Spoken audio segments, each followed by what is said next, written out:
Paano makagawa ng compost or garden soil kahit wala kayong mga dayami o rice hull? Ang unang gawin ay mamit lang ng mga tuyong dahon o peelings ng gaya ng munggo at iba pang organic na bagay, basta walang plastic. Pabulukin hanggang 6 weeks.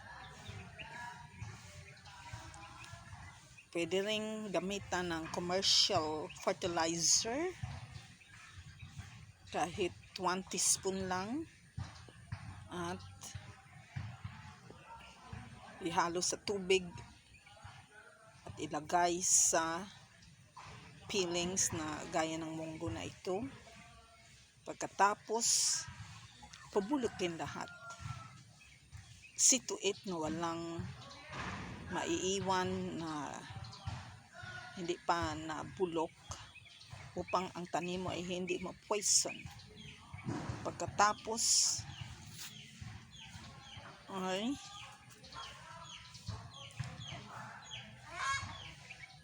pwede rin i-mix sa ibang soil.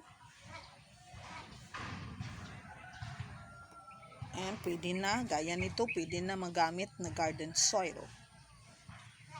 So, ang resulta ng compost ay ang mga halaman na ito malulusog,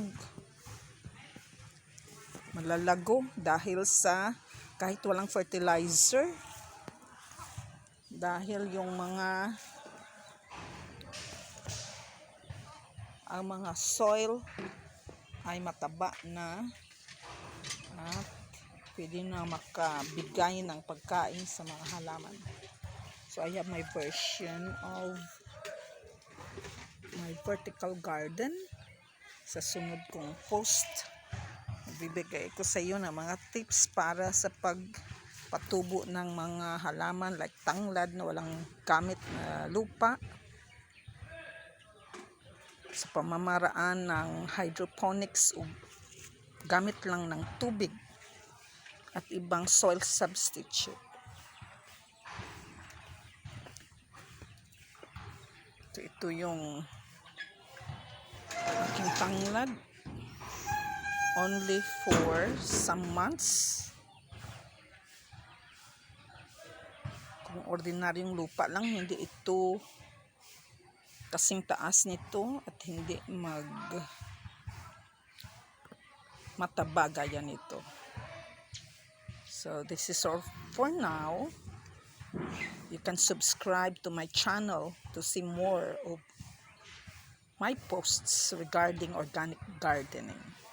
So thank you for viewing. God bless everyone.